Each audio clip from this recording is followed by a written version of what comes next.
talking about. They compress the analytic data with this hip hop. If you know them like I know them, they gon' tell you if your team, if they wanna lose, and who the ball. So listen to Professor, yes sir, and pay attention, cause he gon' teach a lesson. And you gon' learn today, how your team they play, how they play, boy. You gon' learn today, how your team they play, how they play, yeah. We represent that swag, that MEAC, and let me say, what's up to Tennessee, stay. You tune into the HBCU Sports Lab with Dr. Cavil, Mike and Charles, and I'm time. YT Production.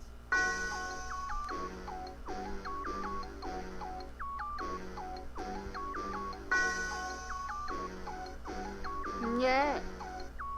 I love my HBCU. And boy, I love it. I love it. I love my HBCU. And man, I hope my team they won. Yeah. I hope my team they won. Yeah. Man, I hope my team they won. Yeah. I hope my team they won. Yeah. I tune into the HBCU Sports Lab to see if my team won or lost. If they lost, I'm quiet as a mouse. But if they won, keep tab. I'ma do the dab, yeah. Dr. Cavil, he know what he be talking about. Mike and Charles, they know what they be talking about. They compress the analytic data with this hip hop. If you know them like I know them, they gon' tell you if your team, if they wanna lose, and who the ball. So listen to Professor, yes sir, and pay attention, cause he gon' teach a lesson.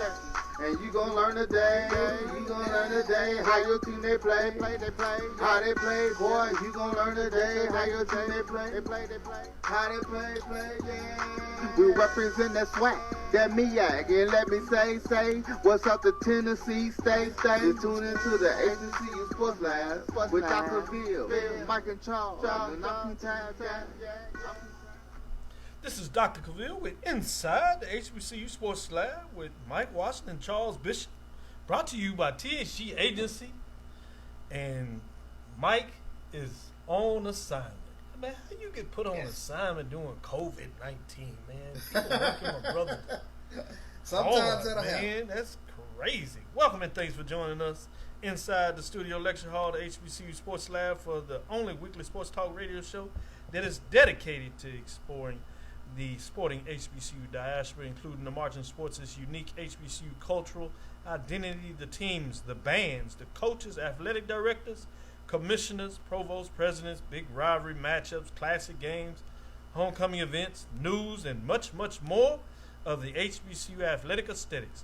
As we emerge our lecture hall with the sport business practices in the competitive sports industry, the show seeks to provide innovative, progressive, and informative dialogue about the week's HBCU sporting events, issues, and ideas from a fan's perspective. We review the Southwestern Athletic Conference, better known as the SWAC, the Mid-Eastern Athletic Conference, better known as the MEAC, of the NCAA Division I, Southern Intercollegiate Athletic Conference, SIAC, of the Central Intercollegiate Athletic Association, the CIAA, of the NCAA Division II, Gulf Coast Athletic Conference, GCAC, of the NAIA, and independent programs such as Tennessee State of the OVC, Hampton of the Big South, Langston of the Sooner Athletic Conference, and Texas College as affiliate member as well of the Sooner Athletic Conference, as well as Edward Waters College as the transition from NAIA to NCAA Division II and membership of the SIAC. I am the Dean of the College of HBCU Sports, Dr. Cavil, Kenyatta Cavil. With that, Charles, as you said, sometimes they get you like that, talking about Mike, but the show must go on. We're going to try to make sure we represent him well. So with that being said, I'm sure you have plenty of news for today as things are hot and heavy, getting ready for a major interview, and then we'll carry on and give some updated news. So first to you, Charles, let it rip. Sure thing. Let's get right into it. Of course, the news making all the buzz today. Former NBA standout Mo Williams, he was named head men's basketball coach at Alabama State. That comes to us from our friends over at HBCU Sports, Ken Rashad, HBCUsports.com. But Maurice Williams, he is named the new men's basketball coach at Alabama State today. So this is a statement from AD Jennifer Lynn Williams. She said we are excited about the direction of our men's basketball program as we move forward in this new era. Mo Williams checked the boxes that we were looking for in the next head coach of Alabama State's men's basketball, and his passion and leadership speaks volumes. So looking forward to Mo Williams taking over the reins over at Alabama State. Yeah, that's a pretty big deal. What are your thoughts on that? NBA player? Well, excited. NBA player, a little bit of a connection to Mo Williams. He was actually my quarterback when I had my little youth sports league team back in Jackson. But he's a Murrah High alumnus, and that is another one that's in the SWAC now. You have Murrah High, and a lot of people don't know this about Jackson in terms of Jackson, Mississippi, kind of being a bit of a hoops hotbed. But you got Lindsey Hunter, who's a Murrah High alumnus. He's head coach at Mississippi Valley. You have Tamika Reed. She's a head coach at Jackson State. Now you have Mo Williams here at Alabama State. Then, of course, Vice President of Intercollegiate Athletics, Ashley Robinson. He's also a Murrah graduate as well. So not only do you have that Murrah connection, that's another Jackson Public Schools connection in the SWAC. You also have Dawn Brown, who's up at University of Arkansas Pine Bluff. She's a Callaway grad. So, and then, of course, the SWAC commissioner. He's a Callaway grad as well, all from Jackson Public Schools. So a little bit of a connection there from Jackson, Mississippi to the SWAC. Man, I ain't gonna lie, it's pretty hot. Now, it's interesting to me that last week we talked about Prairie View winning the SWAC, and you just have to find a way to up it with, if not Jackson State, the city of Jackson. Well, how about that? So very, very proud of another Jackson, Mississippi native making their mark in the SWAC. Oh man, that's wow. That's pretty awesome news. I have to give you a lot of credit for that in terms of what's going on there. What else you got going on? Let's keep rolling with it. And this came from last week from Elizabeth City State. They've named former WNBA player and North Carolina State Wolfpack player Tynesha Lewis as its next head women's basketball coach. Athletic Director George Bright, he announced the hire at a virtual press conference on last Thursday, which was May 7th. So you have Tynesha Lewis coming to Elizabeth City State University. Wow, man, they continue to keep on giving it. What else you got? In addition to that, Margaret Richards at Alabama A&M, the head women's basketball coach at Alabama A&M, she's received a 4-year contract extension that extends her through the 2023-2024 season. So during her first 4 years at Alabama A&M, Richards has led the women's basketball program through an era of significant improvement, elevating the Lady Bulldogs into the upper echelon of the SWAC. This past season was a historic campaign, with Alabama A&M posting a 17-13 record, 12-6 in the SWAC, and of course reaching the SWAC tournament semifinals before the event was postponed to the novel coronavirus pandemic. So 17 wins was a new program record in terms of victories, and sophomore Dariana Lewis was selected as the SWAC newcomer of the year. So huge news coming out of Alabama A&M. Yeah, that's a pretty big deal, especially after you see what Alcorn did at the end of the contract. She's at the end of hers, not winning the championship, but certainly resurrecting that program in a lot of ways. Like you said, that's quite a big deal. Any other? Yeah, no doubt about it. And go ahead. Yeah, that comes to us from our friends over at Anidas. So I wanted to shout out our friends over there. Thank you for providing that HBCU news of the day.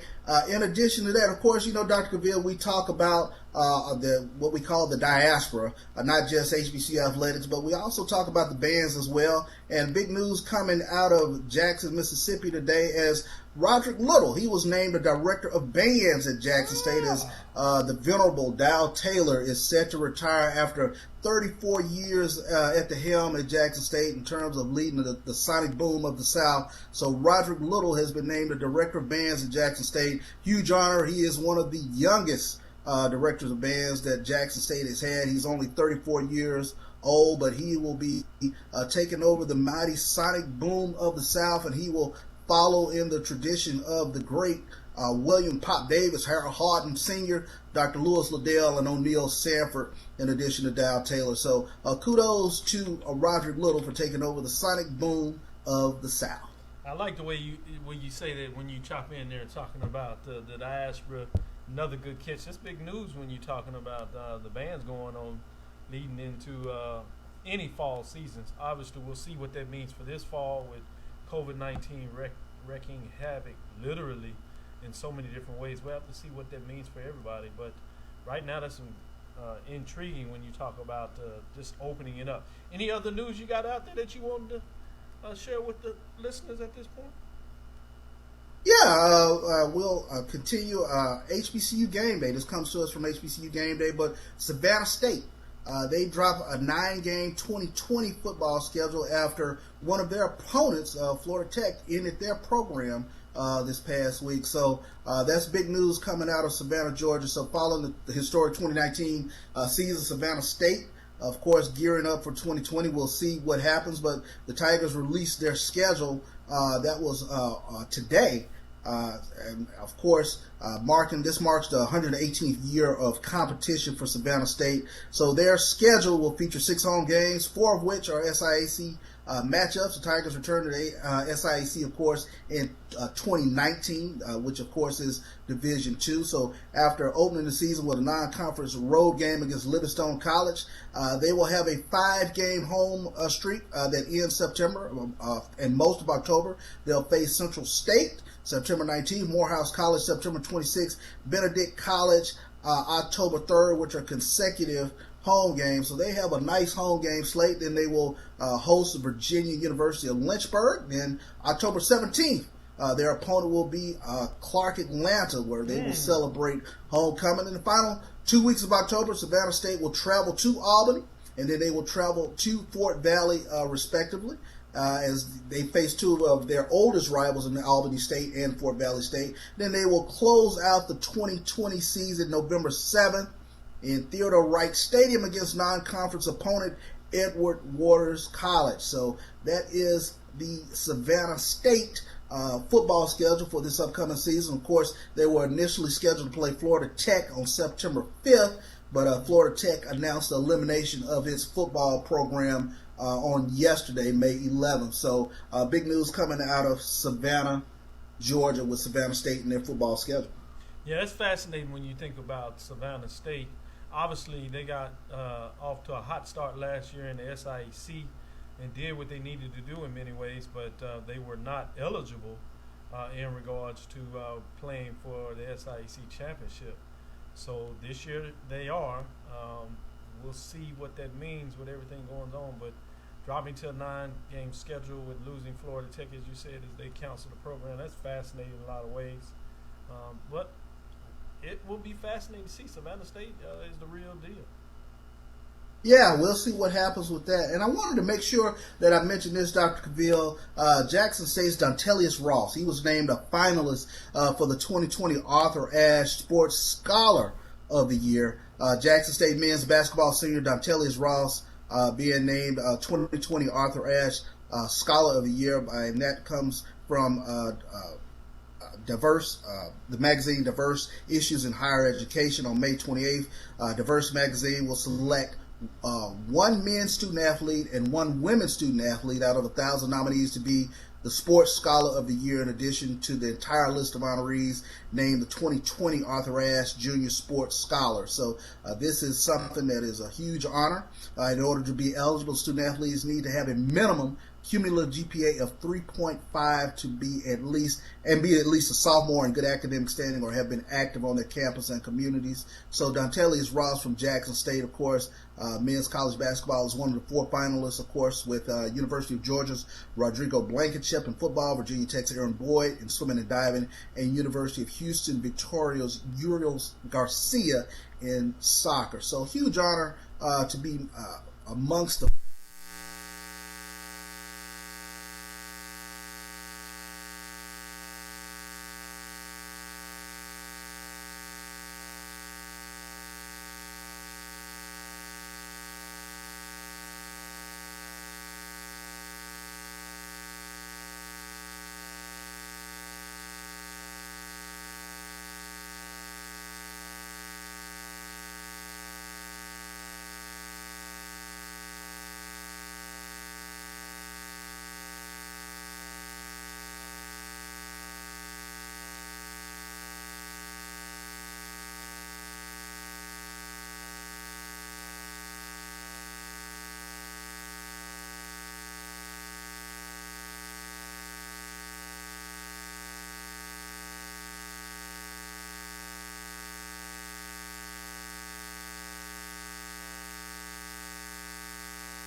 already gone through, of course.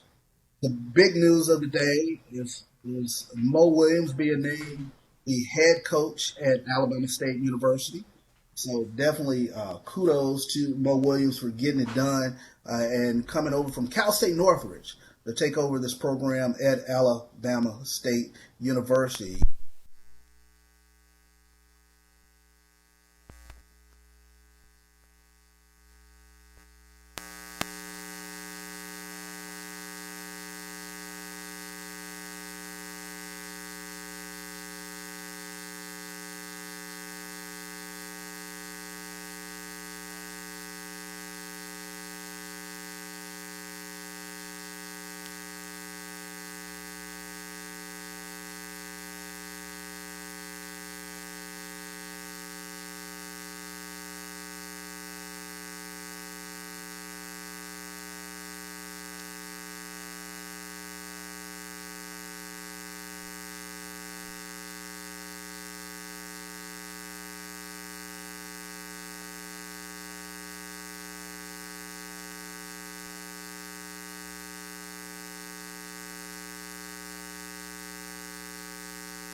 Audio difficulties. I'm not sure if you can see Dr. Cavil. He's working feverishly in the background trying to get our audio back up. Hey, you hear me there? I can hear you, Dr. Cavil. We were just talking about the news of the day. Sorry about that as we got disconnected there. Just getting it back going. Was getting all excited about to show you my shirt that Mogul Threads got me. Oh, wow. And that just threw me off when the power surged. See how we manage this in this dedicated component as we moving forward. I did want to talk to you about just checking out some of the items in terms of moving forward COVID-19.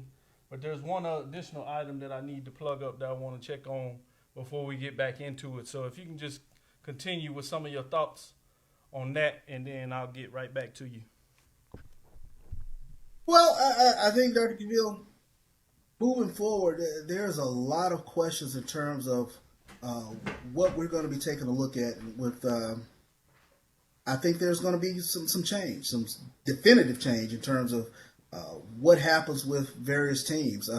One of the things I think we've been talking about over the past couple of weeks is what will that change look like? And I think there is a sort of excitement, if you will, with a lot of fans in terms of thinking about the potential, at least, for not just coming back, but coming back in a different manner, if you will, coming back potentially with some potential, I don't know, conference realignment or just what does that change look like? It's a lot of uncertainty right now, but some of that uncertainty, it fosters a little bit of fear, but some of it fosters a little bit of excitement. And it's been really enjoyable conversation to kind of talk about what that looks like over the past couple of weeks. I think, we've kind of bantered about, if you will, just looking at what teams might need to do from an economic standpoint. Is it even, I guess the words I'm looking for, isn't even possible in terms of looking at, are we playing at the right level? Are we doing our due diligence in terms of playing at the Division I level? Does the economic model shift towards potentially looking at the Division II model? There are certain things, uncertainties moving forward that we're just not sure of. So I think we've had some really interesting discussion in terms of trying to get our grasp of HBCU stratosphere looks like moving forward. So, I'm just like every other fan. I think I'm just curious as to what it looks like moving forward. Kind of excited about the possibilities, but more than anything, I want us to get back towards, a sense of normalcy. And for me, that sense of normalcy at least will have to come through some sort of vaccine. So moving forward, I'm not sure exactly how we do this. I know the powers that be are trying to move forward in terms of trying to put together a season, put together a schedule. But, we'll just have to see how that kind of works, Dr. Bill. Yeah, I agree with that. And when just all the chaos that's going on, similar to what you have when you do it like this, and it just lets you know how to persevere in a lot of ways when you're talking about it. We were prepared to bring you an interview with the athletic director at Florida A&M, but we'll have to see if we can probably reschedule that in terms of all the news going on there. But wanted to give a shout out for those that did join us before everything kind of went out of kilter there. We had Diane Weber, Carlos Brown was jumping in here, checking us all out in a lot of ways. Jimmy Wilson, talking about 3 of the 10 men's basketball coaches in the SWAC have HBCU roots. Wanted to have your thoughts on that. What are your thoughts in terms of the men's basketball coaches, with 3 of them coming out of the SWAC, with 7 of them outside of that framework? What are your thoughts on that right now? He mentioned that 3. Which 3 that he mentioned? 3 of the that 10 men's basketball coaches. Just in general, he's just saying 3 of the men's basketball coaches currently now have SWAC or HBCU roots in terms of those that have recently been named and things of that nature. What are your thoughts in terms of, should it be more, or is that a concern that you don't have as many coaches with HBCU roots covering the SWAC teams? Well, I think the coaches, at least with HBCU roots, they understand the struggle in terms of the economic element, in terms of understanding the struggle with the travel and trying to schedule games to kind of support their respective programs. That I think they have a perspective that maybe the other coaches don't have until they get involved in their respective programs. So I think that's a bit of a leg up that those coaches have in terms of just kind of understanding the pitfalls or just kind of understanding the dynamic of HBCU basketball that maybe think coaches who are kind of familiar with that concept, they kind of struggle to get their footing initially. Yeah, wanted to give a shout out to Chuck Hunt. Talking about Dow Taylor has been Jackson State for years. Harold Houghton was the head director when he first saw Jackson State's marching band when I was a child in the 1980s. This is when I first saw the Tiger Run. Intimately, he said it was for him at home as a child. Laugh aloud. What are your thoughts on that, Charles? I know Jackson State and band and the football team goes way back for you. What are your thoughts on that as well? Yeah, I mean, Dow Taylor taking over. Roger Little taking over the director of bands at Jackson State. I think that's huge. Like I said, he's 34, but he's very familiar with kind of the constructs of the Sonic Boom of the South. He's been there now over a number of years in terms of what he's been doing with the Sonic Boom of the South.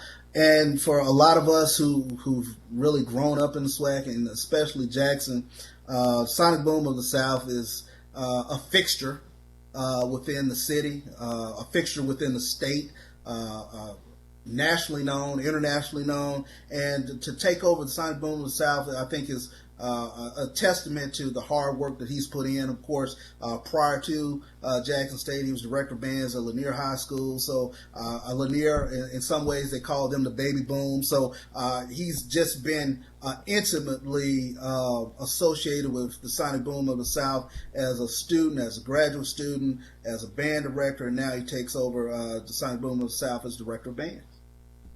Yeah, man, that's a big deal when you just talk about the historical connection with these band directors. This is almost, especially in some people's world, it's just as big as naming the new football head coach, basketball coach in some of the programs. It is. It really is. It really is. And people talk about, all right, in that first show, can you imagine what's going to take place and what kind of butterflies he'll have in terms of his first show, looking at those kind of things.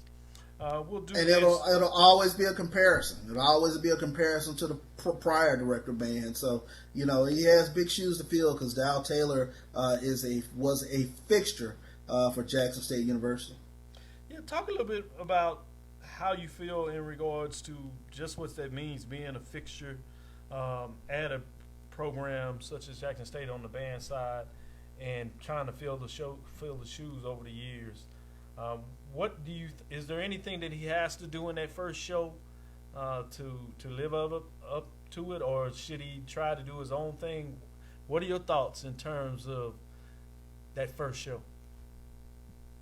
That's an interesting question because I think for traditionalists of the Sonic Boom, I think there has to be an ode to some of the tradition. Of course. Certain things, the Tiger Run On is a fixture, but he has to be. I think what a lot of people look for is not just an ode to the tradition, but some innovation. Maybe new marching style or marching patterns or things of that nature. But I think you like to see a nice blend of old and new, and see what sort of imprint that he could put on the Sonic Boom of the South himself. No doubt. With that, we'll take a quick break here, if you would, and then we'll get right back to it. What up, world? It's your boy Rob Calloway, host of the HBCU Report, and right now, you're inside the HBCU Sports Lab with my guy. All hail the dean of HBCU Sports. You know I named him that. Dr. Cavil, my guy. What's happening, man? So this is Dr. Cavil. We're inside the HBCU Sports Lab with Mike Washington and Charles Bishop. As you see, Mike Washington's on assignment out the building, and so it's just Charles and I holding it down today. Just getting back to it, one thing that was interesting that I'm starting to hear was about these different frameworks of how schools are looking at getting back into it. And I certainly wanted to get your thoughts on this and how the second part of it is just your thoughts in general. And then I'll follow up with how you think it will play on athletic programs. First part of it is Howard's president was on CNN, I believe it was, giving an update in terms of what he plans to do with the programs. with the university opening back up. And so he said there's a couple of plans out there, but one that I thought was really fascinating is that they're looking at starting a month late, so starting in October basically instead of September.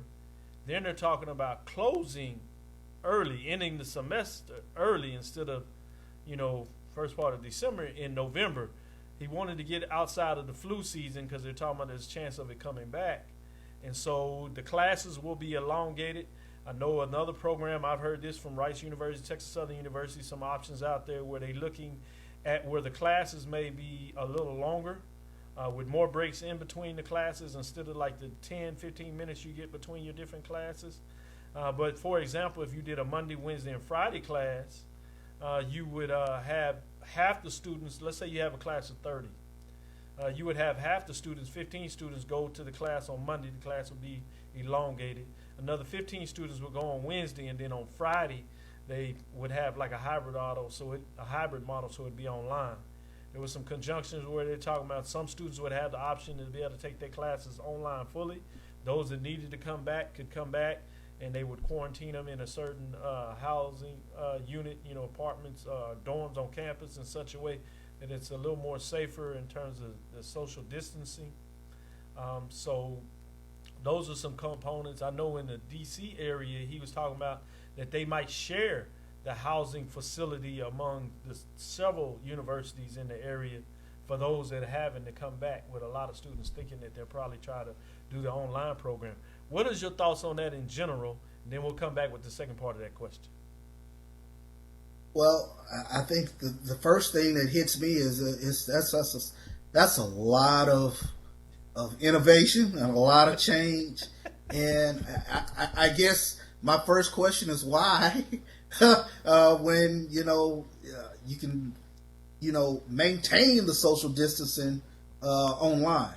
So the one brain is asking, okay, well, are you bringing students back for athletics so that you can have the athletic component in terms of having the student athlete? And you say that because a great point that you say that part, because I want to remind people that the NCAA put out one of the several things that you had to do, and one of the things were that they were saying basically don't even worry about athletics unless students are back. And so that's why you bring the component in is having some students back so you can basically at least adhere to one if you decide to have athletics as a subsidiary about that. And then obviously there's a point that's, some students are not really conditioned to be in the place they are, and they're almost safer to be on campus to some degree. But continue with your thought on that, but that's a great point you're making there. Yeah, I mean that seems to me that is a tremendous amount of change. And the first thing that I kind of think about is how does each student kind of react to that amount of change? A longer class on Monday, hybrid on Friday. It seems like a lot of moving parts, and I understand the need for to think outside the box in terms of getting your students back on campus and to trying to get to some sense of normalcy, because there is a point where we have to move beyond social distancing, and I don't know where that point is though, but I guess on May 12th, it just seems like a lot, but maybe it won't be. I guess feel like this seems like an awful lot of change in September, and it'll make a little bit more sense to me by then. Yeah, great point. And so the second part of that question is how does that affect athletics programs, i.e. for Howard University, it would be MEAC obviously, and then in the case of Texas Southern does something like that, a similar model you're talking about in the SWAC. How do you think that starts playing on the conference with the sports of in the fall at least, football, that's volleyball, women's soccer, you have your cross country kicking off in the latter part of the fall semester, just to name a few other sports that you have to manage. Do you think that means that you're only looking, or president like Howard is maybe going to ask the MEAC to only look at playing conference games, or Do you still try to play all your games even though you have a shortened academic year? What do you think goes around in those kind of decisions? In what direction would you go in looking at that? Probably looking at it, I would look at the only conference games model. For me, from what I know, the less travel, the better. And maybe you kind of take a look at the model that Major League Baseball is taking a look at, where they're looking to kind of regionalize things so that you kind of play those teams that are relatively in an area where you can mitigate COVID outbreaks or things of that nature, especially as we get a little further into the fall. So I would definitely be taking a look at kind of the regionalization of trying to carry forward a schedule if you're going to do that.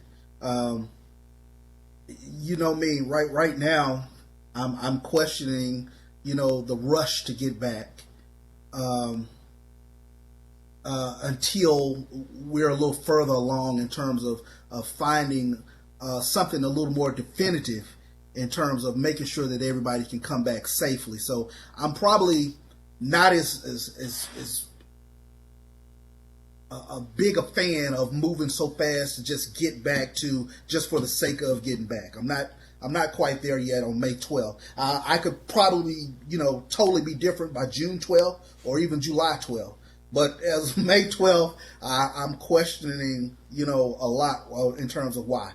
When we don't have the testing mechanisms or even a vaccination in place right now. Yeah, you make a lot of great points and interesting framework. What are your thoughts on this? Tracy Young on Twitter last week, he announced that he was going to HBCU, Prairie View, A&T, Hampton, and I forget the other two. Do you recall the other two he's looking at? I remember Jackson State being one of them. Jackson State and Howard. Jackson State and Howard, yeah. He's going to announce this evening at 9:30 on Fox Sports 1. I thought that was pretty cool. 3-star player transferring. Big time. What are your thoughts first? Not where he's going to go. You got to save that for a while. We're going to make that a tickler where he's going to pick. And then I'll tell you where I think he's going to pick. And then we'll tell you where Jimmy says he thinks he's going to pick, because he was the one that kind of put this on us after it broke out with everybody. And so I think it's going to be fascinating with that. But what are your thoughts about him deciding that he's going to bring all this attention to HBCUs in a lot of ways? Well, first and foremost, kudos to him for making a declarative statement in terms of I'm only choosing HBCUs. I thought that was unique, and it did bring attention to him. And it's funny because a couple of my friends reached out to me in terms of, what do you think about it? And, for those who don't quite follow HBCU athletics, it's a huge deal. But for those of us who kind of follow HBCU athletics, we already know that, it's not exactly novel. Texas Southern for at least a decade now has had 3-star players transfer in, and they've kind of had a roster of, these guys who kind of started out at Power Fives and eventually they worked their way back to an HBCU. So that part of it at least wasn't exactly novel. It was like, oh, okay. So that's kind of how I initially treated it. But I think it is unique for him to come out and say, I'm looking at HBCU schools. Now, I would love for him to be coming out of high school, with that same fervor. Yeah. I'll be honest, you've tasted Alabama, Auburn, Wyoming first, and okay, now, all right, no, okay, cool. But, I do applaud him for at least kind of sticking his neck out there and saying that I want to play at an HBCU school, and he has created buzz for those 5 HBCU athletic programs, but and it is novel, I think, for a lot of fans of HBCU sports who don't quite follow it as closely as some of us who really kind of follow HBCU sports. Yeah, no doubt. Well, Jimmy says he thinks he's going to A&T or Hampton. So he thinks he's going to the Big South. So Charles, yeah. where do you think he's going? I think Howard's a name, but I kind of agree with Jimmy. I was starting to lean a little bit towards A&T or Hampton, but I think Prairie View has made strides over the past 2 or 3 years to where if you're looking for that up and coming program, a team like Prairie View would be a great fit for a young man like that. And I'm crazy about the coach. I'm crazy about Prairie View's head basketball coach in terms of him taking players, and by the time they leave, they're better. Yeah, they're much better players, especially defensively and offensively. So I think Prairie View has is a dark horse out there, and I see what Jackson State is trying to do. Jackson State made the top 5, so kudos to Wayne Brent and his staff for at least being in the mix, if you will. Yeah, no doubt about it. You stole my thunder. I always thought I was going to get out there and say something different, but you on the page, you have different reasons in terms of talent and what Prairie View has done. But I like the way you framed it with the coaching. But I was going to jump out there and say Prairie View. And so I guess that's what I was going to talk about. I think I'll just stay with it in regards to just saying Prairie View and keep it going with that matter. But let me ask this question. I mean, what do you think about him creating the buzz with saying I'm only going to, I'm looking at HBCU schools only? I mean, I thought that was kind of unique, but, I do look at it. I would sure like to get him 2 years earlier, where I'm only looking at HBCU schools. But what are your thoughts on that?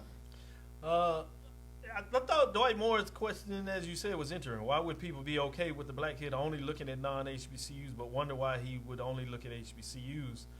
You're right. I think the world is upside down and topsy-turvy, so you get a little bit about that.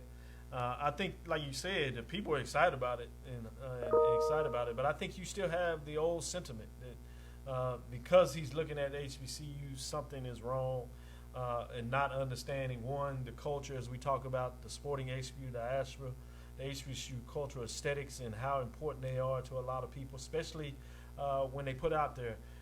As you know, we just did the break where we talk about the dean of HBCU sports, but that was done by Rob Calloway. Well, he has a show called HBCU Sports Report, and the reason I bring that up, one, we're going to partner on some stuff and do some collaborations. But I listened to a show, and you can catch him Tuesday and Thursdays on Spreaker. Go to HBCU Sports Report. You can also catch him Saturday morning at 8 o'clock. But with that being said, he had an interview with the Arkansas player, Cole, that transferred to play for his father at Alabama State. And one of the things he said on that interview that really stuck with me and are some of the things that we articulated, but he did it in a wonderful way with an analogy that just stands out to me. He said, you never know that you're wearing masks until you go to a place where you don't have to wear it. And he was referring to his time at Arkansas, and he said Arkansas was great. Playing the SEC, big-time games, it was great. But he got to Alabama State, and it was just like great. It was better than great. It was fun. He got to be himself. And as he put it, he no longer had to wear the mask.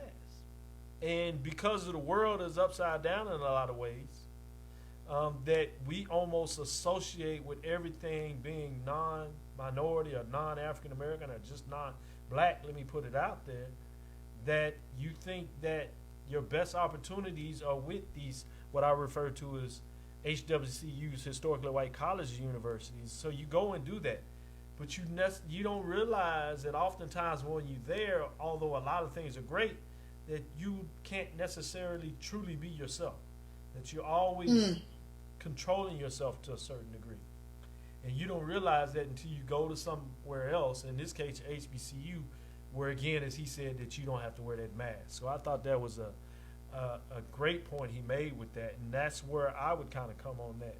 And that why it's fascinating in those frameworks. So as people are coming in with these comments, keep them coming. We'll get it up on here in a lot of ways as we end up closing on the second part of the show.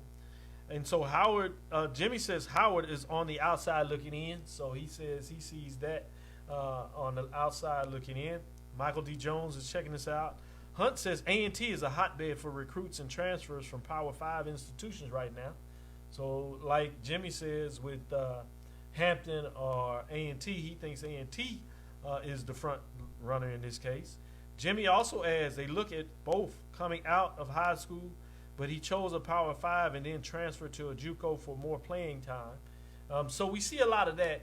And in basketball, transfers just transfer everywhere. Power 5s, mid-majors, right. Whether they transfer up to a Power 5, transfer out of a Power 5, transfer to the next Power 5. And in basketball, you not only have what the proverbial Power 5, what we call in football, obviously, you also have that top, major level basketball programs. When you think about the Big East, American in a lot of people's eyes are like that, especially the top couple of teams there. Some of those teams out, Gonzaga, even though it's in the Midwest, you have more teams in that top echelon than just out of the Power 5. So you see people transferring in basketball all over the time. Not only JUCOs transferring into Division Ones, but players from one Division One to another Division One transferring in. So I think that's fascinating when you look at that in a lot of ways. Michael D. Jones says nothing like the HBCU experience. I totally agree with you. Wouldn't trade it for the world. Drew, AD Drew, A&T or Hampton, the best both worlds, HBCU and a white conference. That's an interesting perspective that AD says you get the best of both worlds. I would say that's interesting from the framework, because if you're going to HBCU for the cultural experience, part of that cultural experience of going to the HBCUs is playing other HBCUs.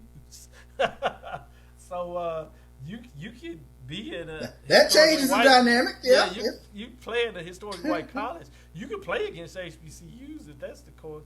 But that is an interesting perspective, and maybe it is one of the things they consider as a young person in both worlds, that you do have your HBCU culture experience you have within and of yourself, but now you get the chance to play against these other competition. Jimmy puts out there in regards to transfer, check out this number, Charles. 883 Division I players in the transfer portal as of 5/11/2020.